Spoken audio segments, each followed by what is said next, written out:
Hello everybody on YouTube.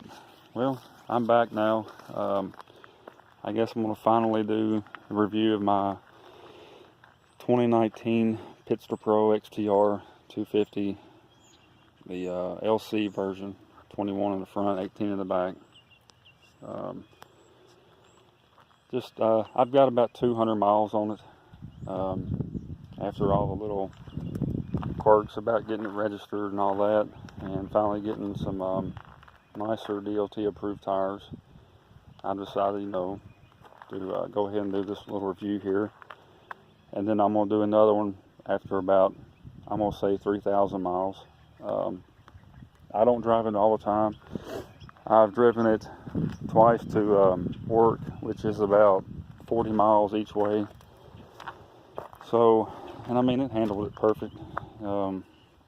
It's not a ZX10R by any means, but it seems like it, does all right. And I figured if the motor burns up, if it does, which I don't see it happen anytime soon, and it has a lot of really good reviews.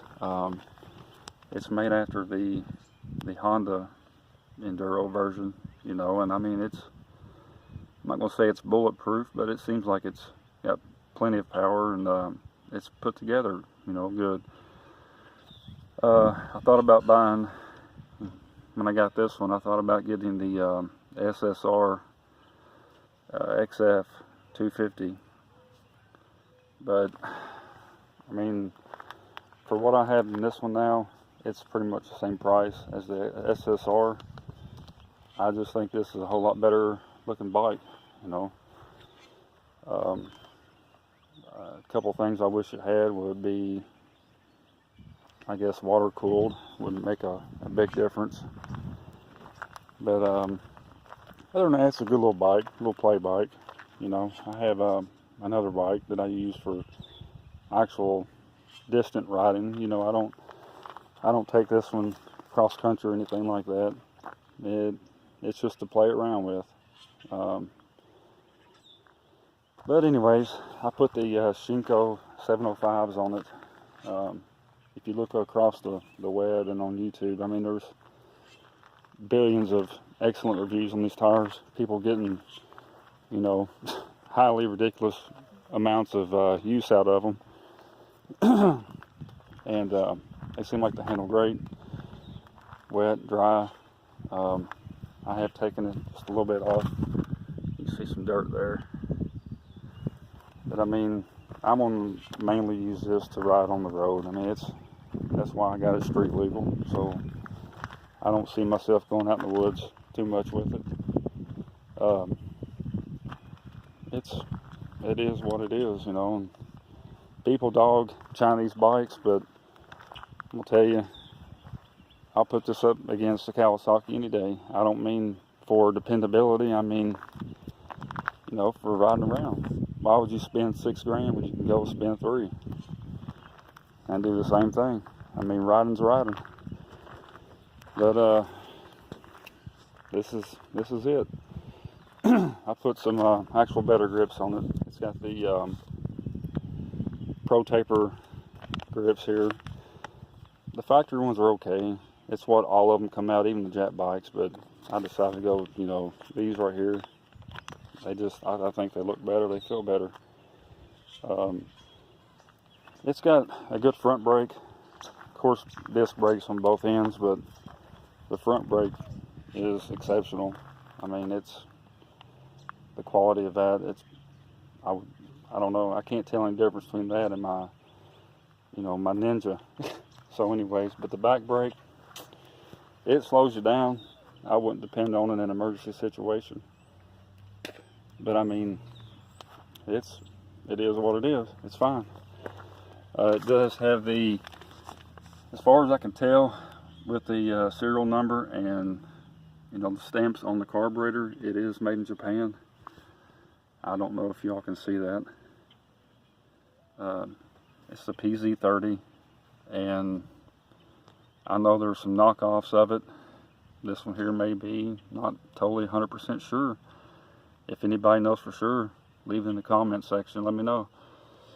But I've done some little mods. I made the skid plate. It says on the, when I ordered it, that it came with that, but it didn't. And when I called to ask about it, it said that they had discontinued on it and they were trying to do a different design, and that it may be, you know, mid 2019, early 2020 before they actually have them available. So, and instead of spending $100, $130 on something I didn't know was going to fit, I decided to make my own, which is probably a little bit heavier duty anyways, you know. I had to order the special grade 8 bolts right here, but other than that, everything was, I had at home and I can make it. So, and then I also made this rear master cylinder cover. Just kind of got some measurements, some retrofitting. I think it turns out nice. You see the water spots on it. I rinsed it off a while ago before I started making this video. But I mean, it covers it, protects it pretty well. Like I say, I'm not going to do any off-road. I mean, it's strictly going to be on the street. But if I do decide to go off, I ain't got to worry about it. You know. But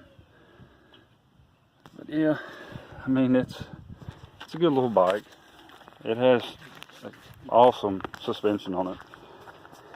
And this fast 8 suspension I've seen on jet bikes coming straight from the factory. So I mean, it's not, you know, cheesy flea market exhaust or cheesy flea market suspension. It is a good quality bike. I got it to my door for about somewhere around $2,800, $2,900, and I've got another $300 in it.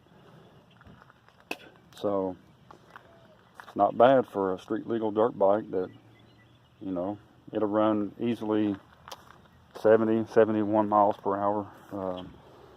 And it wasn't a pain in the butt to get it registered here in Kentucky. I got the MSO in. I had a call.